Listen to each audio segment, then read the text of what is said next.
page 24, line 13. When you looked up in your rearview mirror and saw Mr. Crawford at a complete stop behind you, did he appear to be closer than normal, farther away than normal, or just a normal distance that somebody would stop behind somebody else? Answer: just a normal distance. Question: nothing stands out? Answer: no. Question: as far as the distance he was away from you? Answer: no. Any other portions of the deposition you'd like to read, Mr. Freeman? No. Any other proof, Mr. Gilmore? No, the defense rests. Any rebuttal? Mr. Menzel, briefly. Okay. Please.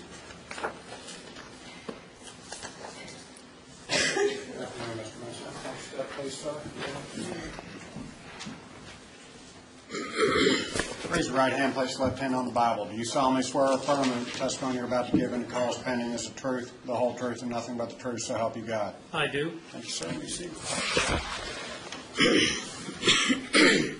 Mr. Menzel, hello again. Have you, you were here in the courtroom and heard Dr. Duvall testify. He indicated he knew you socially and I guess on the business end as well. Is that correct? That is correct. All right. Do you two hold any animosity toward one another? I have no animosity toward Mr. Duvall at all. All right. Do you agree with the calculations that were made by Dr. Duvall as it relates to this summary? I do not agree with those numbers at all. All right. And let me ask you this. Explain to the jury what issues you have with the analysis that Dr. Duvall did as it relates to this summary and the proof that's being submitted by the defense in this case. My primary problem is that Mr. Duvall did not convert the pre-accident accounting reports that were shown on the tax returns into accrual financials. As I said the other day, unless books are on the accrual basis under generally accepted accounting principles, you cannot have an accurate picture of what a company has done. To further respond to Mr. Duvall's reference to the distributions reported on the K-1s, he's overlooking those same numbers that I added to income because they were not business related. The interest alone was almost $60,000 in those 33 months. What happened to all that money that the company earned? It went under the company's umbrella into projects that were personal to Mr. Crawford. So his real distributions were not only the cash that went out directly to him, but were all the monies that went into, for instance, paying off residential mortgages. That's just as if he took a physical distribution and then turned around and paid the mortgage himself. So from two different standpoints, I believe Mr. Duvall is using an improper pre-accident income base. Do you still stand by your previous opinion as it relates to the monthly average that you testified was it yesterday? Losing track of the days here. You still have that same opinion? I have the same opinion that I voiced yesterday. Now he mentioned, I didn't understand it, but I want you to respond. He said something that you were doing something inappropriate with some figures. What was he talking about? Do you remember that? Yes, I do. He was talking, I believe, about the adjustments that I was making to pre-accident income. And he said that the $30-something thousand, I believe, that I took from post-accident and moved to pre-accident, he at first said I shouldn't have done that. Well, he actually did exactly the same thing. But then at the end of his testimony, he did agree that, yes, that was an appropriate adjustment on my part and his part. What he didn't do was make any adjustments to expenses. And that's the reason we have a different number. And again, just, what do you, in your professional business, what is it that you do and the services that you offer as it relates to trying to find out if someone's doing something inappropriately? What expert services do you offer in that regard? I believe he's referring to my forensic accounting, my fraud investigating services.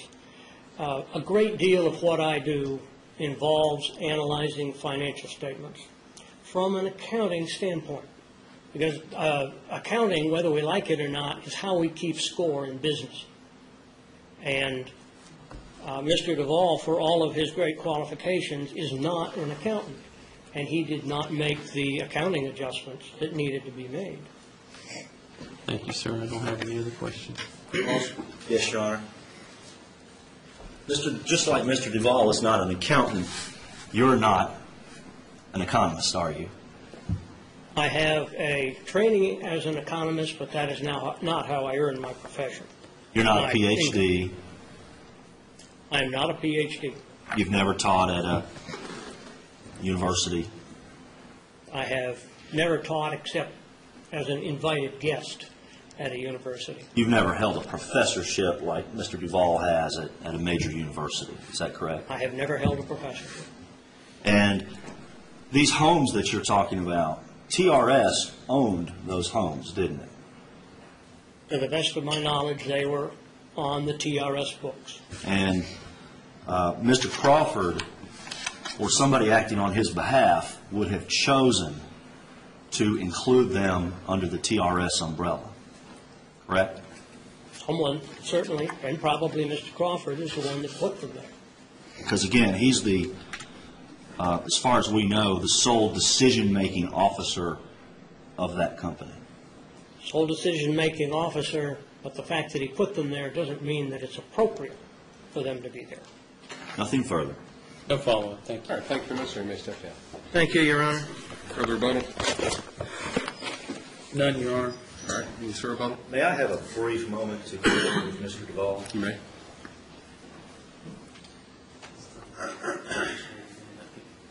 I'll go to lunch here. Thank you.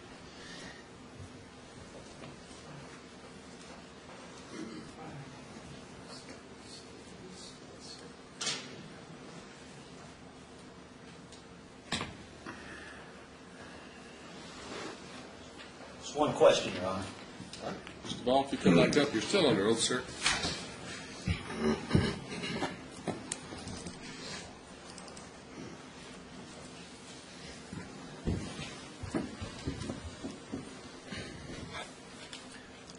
Dr. Duvall, you've heard Mr. Mensel's testimony, correct? I have. Okay. I just want to focus on the $30,000 that was earned, that was received after the accident and applied to pre-accident earnings. Right. Were you in any portion of your testimony saying that you shouldn't have done that, or that you didn't do that? No. Did you, in fact, do that in arriving at the $55.36 per month? I did. I have no problem with including that. I think it's entirely proper to do that. What I was talking about would be improper is to, before the accounting period starts, have done some work prior to the beginning of the accounting period and collected money during the accounting period that would inflate revenues. I think we may all be confused about this, and let me see if I can maybe clarify this. Yeah, that's a good idea. What do you mean by the accounting period? Well, the beginning of a year. So if you did some work, say, in 1999, and you collected the money for it in 2000, and you included that money in 2000's revenue, then it should have properly been included in 1999's revenue. Okay, that's all I have. Cross? One quick question.